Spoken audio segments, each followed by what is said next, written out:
Good morning students. बेटा पिछले video में मैंने आपको बताया था कि ट्रायल बैलेंस क्या होता है। ट्रायल बैलेंस बनाने के कितने तरीके होते हैं, बैलेंस मेथड और टोटल मेथड आपको बताया था। ध्यान रखना, जब हमें सीधे क्वेश्चन दिया हुआ हो तो हमेशा वो बैलेंस मेथड से क्वेश्चन होता है। अब इससे रिलेटेड बेटा आपके अनसॉल्व क्वेश्चन तो बुक में है नहीं, हम इसका एक इलस्ट्रेशन करेंगे जो हिंदी मीडियम में, फिर से सुनिए, हिंदी मीडियम में तो पेज नंबर 216 पे है और आपके इंग्लिश मीडियम में पेज नंबर 188 पर है। ध्यान दे लें। तो देखिए इसको हम कैसे करेंगे।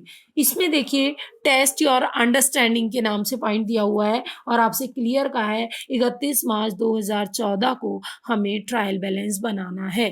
तो आप क्या लिखेंगे, trial balance as on 31 March 2014। Account title, ledger folio, debit balance और क्रेडिट बैलेंस। अब बेटा सबसे पहला पॉइंट है कैपिटल, पूंजी। हिंदी मीडियम वाले बच्चे सुन ले, क्या पॉइंट है, पूंजी। इंग्लिश में क्या कहते हैं पूंजी को, कैपिटल। अब ध्यान रखना कैपिटल हमेशा क्या होती है, सीआर। तो हम इसके बैलेंस को किस में लिख देंगे, सीआर में। उसके बाद ड्रॉइंग्स, आपको जर्नल एंट्री के रूल्स बताए थे तो आपको बता दिया था ड्राइंग हमेशा क्या होती है, डेबिट। तो 16,000 डेबिट बैलेंस में लिख देंगे। उसके बाद मशीनरी, आपको सबको पता है मशीनरी क्या होती है, एसेट्स, और एसेट्स हमेशा क्या होती है, डेबिट। तो 20,000। उसके बाद सेल्स, सेल्स यानी विक्रय, विक्रय हमेशा क्या होता है, सीआर। तो 2 लाख का सेल। देन फिर परचेज, परचेज, परचेज कितना है, 2,10,000। परचेज हमेशा डीआर।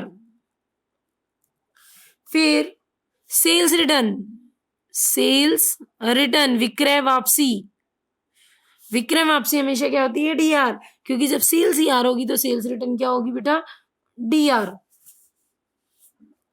20,000 की। उसके बाद परचेज रिटर्न, क्रय वापसी,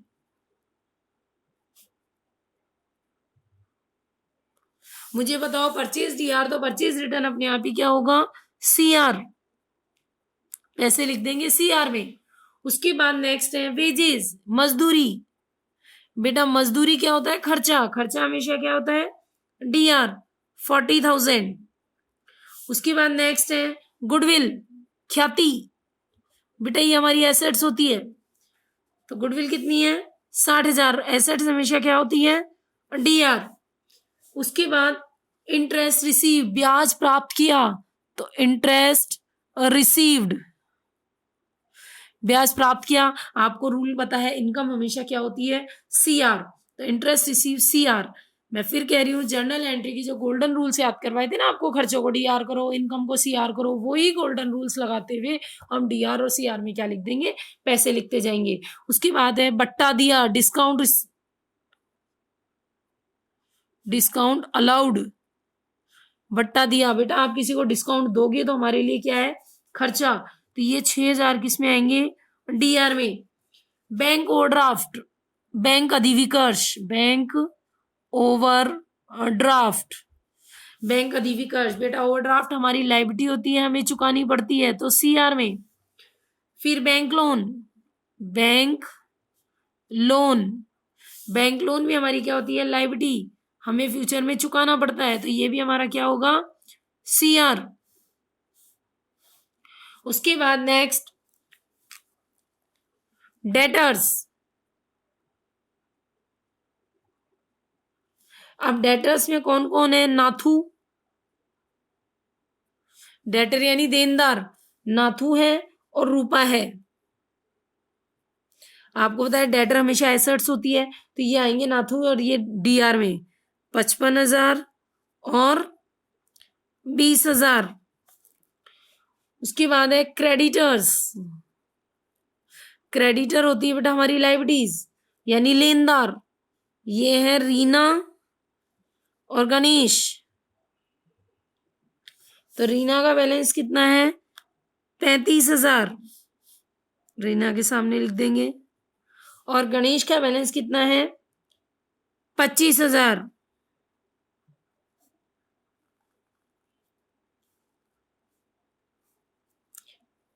उसके बाद कैश यानी रोकड़, बेटा कैश हमारे पास पैसा पड़ा है, हमारी एसेट्स ही है, तो ये 54,000 डीआर में।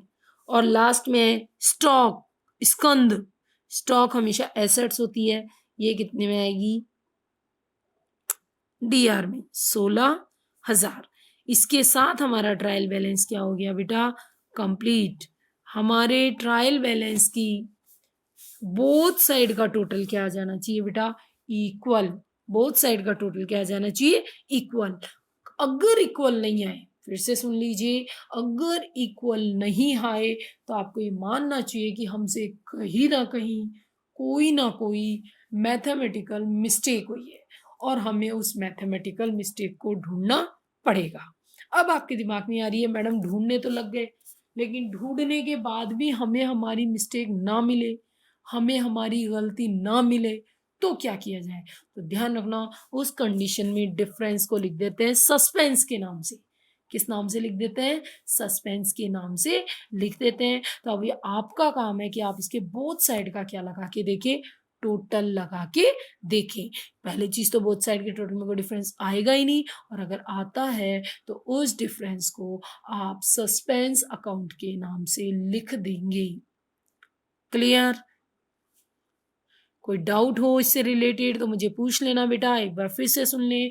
जब भी ट्रायल बैलेंस बनाएं, आपके जो जर्नल एंट्री के मैंने गोल्डन रूल्स बताए थे उन्हीं को फॉलो करें। एक्सपेंसेस हैं तो डेबिट में लिख देना, इनकम है तो क्रेडिट में लिख देना, एसेट्स है तो डेबिट में लिख देना, लायबिलिटी है तो क्रेडिट में लिख देना। बस इसी बात को ध्यान में रखते हुए आप इनको छांटते जाइए और DRCR में लिखते जाइए। आपके बोथ साइड का टोटल क्या होगा इक्वल होगा। इसको क्वेश्चन को करिए, देखिए, फिर भी कोई प्रॉब्लम हो तो आप मुझसे पूछ सकते हो बेटा।